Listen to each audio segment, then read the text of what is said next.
اعوذ باللہ من الشیطان الرجیم بسم اللہ الرحمن الرحیم۔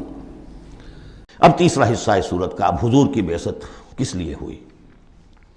هو الذی ارسل رسولہ بالہدی ودین الحق لیظہرہ علی الدین کلہ۔ یہ خاص آیت میں آپ کو بتا چکا ہوں کہ انبیاء کی بعثت، رسولوں کی بعثت کے لیے بشیر، نذیر اور مذکر، مربی، معلم، یہ سارے الفاظ، شاہد، یہ سب مشترک ہیں۔ یہ صرف محمد رسول اللہ کے لیے ہے اور 3 دفعہ ہے۔ وہی ہے اللہ جس نے بھیجا اپنے رسول کو صلی اللہ علیہ وسلم الہدا، کامل ہدایت نامہ جو ان پر کامل ہو گیا، اور دین حق، وہ میزان جو دی گئی تھی تمام انبیاء کو، وہ میزان اب کامل ہو کر دین حق، سچا، مکمل، عادلانہ، مبنی بر عدل و قسط نظام زندگی ہے جو بن گیا۔ کس لیے بھیجا ہے؟ لیظہرہ، سے غالب کریں۔ یہ نہیں وہ پامال رہے اور 30 لاکھ لوگ حج کرتے رہے، بس اللہ خیر صلی اللہ۔ رہ گئی رسم ازاں روح بلالی نہ رہی، فلسفہ رہ گیا تلقین غزالی نہ رہی۔ یہ 30 لاکھ آدمی اگر کفن باندھ لیں اپنے سر سے تو دنیا میں انقلاب آ جائے گا نہ آ جائے؟ حج کری آؤ، رمضان کا عمرہ کراؤ، ریچولز نیور ریچولز، حرام سے کمائی کرو اور عمرے کرو۔ هو الذی ارسل رسولہ بالہدی ودین الحق لیظہرہ علی الدین کلہ ولو کرہ المشرکون۔ مشرکوں کو تو یہ پسند نہیں ہوگا۔ مشرک چاہیں گے توحید کا نظام قائم ہو جائے، اللہ کی حکومت پوری زندگی پہ قائم ہو جائے۔ اب مشرک کون ہے؟ مشرک صرف بت پرست نہیں ہے۔ سب سے بڑا مشرک وہ ہے جو کہ ہیومن ساورنٹی کا اعلان کر رہا ہے، وہ تو خدائی کا اعلان کر رہا ہے۔ بت پرست نے تو یہی سمجھا ہوگا یہ کوئی دیوی ہے، دیوتا ہے، کوئی ہماری سفارش کر دے گا۔ اس کے علاوہ وہ تو خدا بن رہے ہو تم کہ ہم حاکم ہیں۔ یہ دعویٰ تو نمرودیت کا دعویٰ ہے، یہ دعویٰ تو فرعونیت کا دعویٰ ہے۔ حاکم ہم ہیں۔ الیس لی ملک مصر وہذہ الانہار تجری من تحتی۔ فرق یہ ہے کہ وہ ایک شخص ہوتا تھا، اب پوری قوم ہے، بس اور کچھ بھی نہیں۔ وہ کبھی پسند نہیں کر سکتے۔ تصادم ہونا ناگزیر ہے، جہاد کرنا پڑے گا، کشمکش کرنی پڑے گی۔ اب وہ کون کریں گے؟ جو اللہ کو ماننے کا دعویٰ کرے اور رسول کو ماننے کا دعویٰ کرے۔ اگلی آیت پڑھ لیجئے، یا ایھا الذین آمنوا هل ادلکم علی تجارۃ تنجیکم من عذاب علیم۔ اے ایمان کے دعوے دارو، کیا میں تمہیں بتاؤں وہ تجارت جو تمہیں دردناک عذاب سے چھٹکارا دلا دے؟ تؤمنون باللہ ورسولہ وتجاہدون فی سبیل اللہ باموالکم وانفسکم۔ ایمان لاؤ اللہ پر جیسے کہ ایمان لانے کا حق ہے۔ سورہ نساء میں بھی پڑھ چکے ہم، یا ایھا الذین آمنوا آمنوا باللہ ورسولہ والکتاب الذی نزل علی رسولہ۔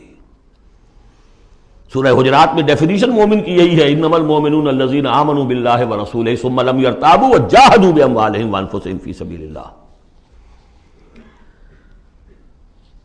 تؤمنون باللہ ورسولہ وتجاہدون فی سبیل اللہ باموالکم وانفسکم ذالکم خیر لکم ان کنتم تعلمون یغفر لکم ذنوبکم ویدخلکم جنات تجری من تحتہا الانہار۔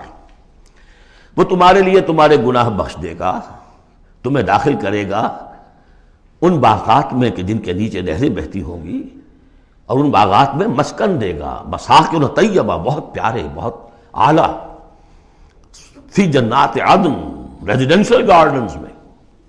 ذالک الفوز العظیم، یہی بڑی کامیابی ہے۔ یہ بہت اہم نکتہ ہے۔ بندہ مومن کی نگاہ اس کامیابی پر جمی ہونی چاہیے، دنیا کی کامیابی پہ نہیں، دنیا میں دین کی کامیابی پر بھی نہیں۔ آپ حیران ہوئے کیا کہہ رہا ہے؟ نصب العین صرف آخرت۔ اگر آپ نے دنیا میں کامیابی کو نصب العین بنا لیا تو گڑبڑ ہو جائے گی۔ پھر آپ کہیں گے یہ تو صحیح طریقے سے کام نہیں ہو رہا تو ٹیڑھے سے کرو، سیدھی انگلیوں گھی نہیں نکل رہا تو ٹیڑھی کرو، بائی ہوک اور بائی کروک، جیسے کوئی ہاکی کا پلیئر چلتا ہے لے کر کیری کرتا ہے۔ اسی میں تحریکیں گم ہو جاتی ہیں، تحریکوں کے قبرستان بنے ہیں اسی بنیاد پر۔ تم دیکھو تمہارا فرض یہ طریقہ کار یہ، اس طریقے پہ کام کرتے رہو، نتیجہ نکلے نہ نکلے تمہیں اس سے کوئی بحث نہیں۔ ہاں طریقہ کار پر نظر ثانی کرتے رہو، ہو طریقہ محمد رسول اللہ سے ماخوذ اور منہاج لِكُلٍّ جَعَلْنَا مِنْكُمْ شِرْعَةً وَمِنْهَاجًا، ہم نے ہر ایک کو تم میں سے شریعت بھی ایک دی ہے، منہاج بھی دیا ہے۔ منہاج محمدی کیا ہے؟ بولو، تم امت محمد ہو صلی اللہ علیہ وسلم۔ تو یہ بات نوٹ کر لیجئے، بہت اہم ہے، بس تجزیہ کر لیجئے اب تک جو کچھ آیا ہے اس میں، بلکہ اب آخری دو آیتیں بھی پڑھ لیجئے۔ ایک حیثیت سے یہ 12ویں آیت پر آ کے مضمون مکمل ہو گیا۔ ذالک الفوز العظیم، بڑی کامیابی یہی ہے۔ البتہ دنیا میں ایک اور بونس کی شکل میں ہے، وَأُخْرَىٰ تُحِبُّونَهَا، ایک اور شے جو تمہیں بہت پسند ہے۔ اللہ کی نگاہوں میں تو اس کی کوئی حیثیت نہیں، اس لیے کہ اللہ کی نگاہ میں تو اگر وہ کرنا ہی چاہے تو دین حق کو غالب کر دے آنے واحد میں۔ اللہ تو تمہیں دیکھ رہا ہے بس کہ تم نے کتنی کچھ جانفی شانی کی، کہ چونکہ تمہارا امتحان ہے۔ لیکن تمہاری نگاہوں میں بہرحال انسان ہو تو بربنائے طب بشری انسان چاہتا ہے کہ جو کچھ ہم کریں اس کا نتیجہ بھی اگر نظر آ جائے تو کیا کہنے۔ وَأُخْرَىٰ تُحِبُّونَهَا، اور وہ دوسری چیز اور بھی جس کا جو تمہیں پسند ہے، وہ کیا ہے؟ نصر من اللہ وفتح قریب، اب اللہ کی طرف سے مدد آیا چاہتی ہے اور فتح تمہارے قدم چوما چاہتی ہے۔ لیکن یہ ظاہر بات ہے، یہ کب اتری ہے؟ یہ میں آپ کو بتا چکا ہوں، اس کو سمجھیے سورہ صف کو، سورہ احزاب کا ضمیمہ، وَبَشِّرِ الْمُؤْمِنِينَ، یہی الفاظ آئے ہیں، اور اے نبی اس کی بشارت دے دیجئے اہل ایمان کو۔ قول میں حضور کا آپ کو سنا چکا ہوں، آپ نے فرما دیا تھا غزوہ احزاب کے بعد، لن تغزوکم قریش بعد عامکم ھذا، اے مسلمانوں اب اس سال کے بعد قریش تم پر چڑھ کر نہیں آ سکتے، ایگزاسٹ ہو چکے ہیں۔